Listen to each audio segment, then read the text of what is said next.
মালদাতে স্নাতক স্তরে গণহারে পরীক্ষার্থীদের ফেল করার ঘটনায় গৌরবঙ্গ বিশ্ববিদ্যালয় কর্তৃপক্ষের বিরুদ্ধে প্রতিবাদ জানিয়ে বিক্ষোভ দেখালো তৃণমূল ছাত্র পরিষদ।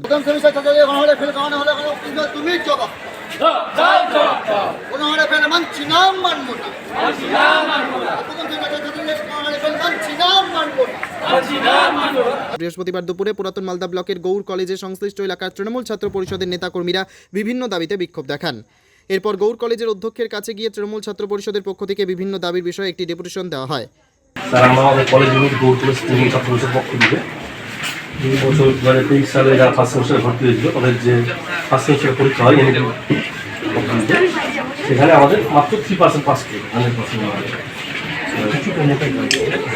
কিছু প্রোডাক্ট হয়েছে যারা 2 সাবজেক্টে ফেল করে সেমিস্টারগুলো ক্লিয়ার হয়। সেই ক্ষেত্রে স্যার আমাদের হয়েছে 3%।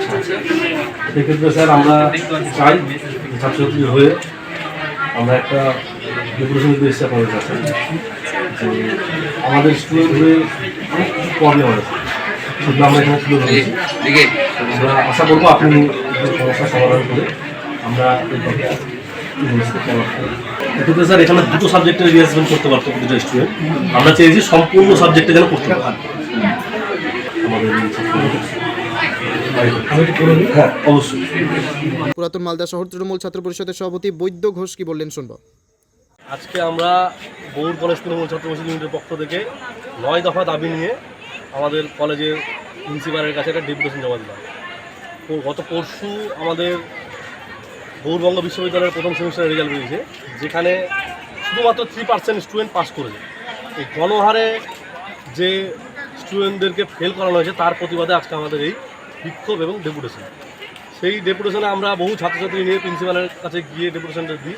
আমাদের প্রথম দাবি ছিল এই রেজাল্ট প্রত্যাহার করতে হবে, এর বিরুদ্ধেই আমাদের আজকের এই বিক্ষোভ। আমরা স্টুডেন্টদেরকে কথা শুনেছি এবং অনেক কিছু অনেক দিন ধরে শুনে আসছি যে প্রত্যেকটা স্টুডেন্টের কাছে এক কমপ্লেন যে সম্পূর্ণ ক্লাস হয়নি, তাদের প্রত্যেক দিন ক্লাস হতো না, সিলেবাস কমপ্লিট হয়নি, এইসব ইত্যাদি জিনিসের পরে কী করে একটা স্টুডেন্ট কমপ্লিট হয়ে পরীক্ষা দিয়ে পাস করবে। এইসবের জন্যই আমাদের মেনলি আজকে ডেপুটেশনটা আমরা দিলাম গৌর কলেজ তৃণমূল ছাত্র পরিষদ। প্রিন্সিপাল কী বললো? প্রিন্সিপাল আমাদের আশ্বস্ত করলো যে উনি এই ডেপুটেশন উনি গৌরবঙ্গ ইউনিভার্সিটিতে ফরওয়ার্ড করবেন এবং যেসব আমরা দাবি রেখেছি তিনি প্রত্যেকটি পূরণের আমাদেরকে আশাবাদী করলেন। যে আমাদেরকে এতখানি বলেন যে সামনের মাসে এসে আমাদেরকে খোঁজখবর নিতে 1 মাসের মধ্যে আমাদের সম্পূর্ণ যা প্রবলেম আছে ক্লিয়ার করবে। যে সমস্যার কথা স্টুডেন্টরা বললো সেটা আমরা পর্যালোচনা করছি। হয়তো সমস্যা কিছুটা আছে, কিন্তু এই সমস্যা শুধু একটা কলেজের নয়, এই সমস্যা সার্বিকভাবে ইউনিভার্সিটি এবং কলেজের। শুধুমাত্র কলেজকে আইসোলেট করা ঠিক হবে না।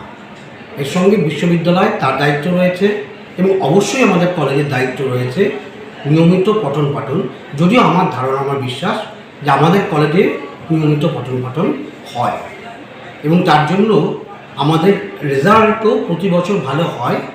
এবার এই বিপর্যয়ের মধ্যেও খুব খারাপ কিছু হয়নি। স্যার এই কত দফা দাবিতে ডেপুটেশন দিয়েছে? 10-11 দফা ছিল দাবি, তবে প্রত্যেকটা দাবি খুব যুক্তিসঙ্গত। ব্যুরো রিপোর্ট, পিবি বার্তা।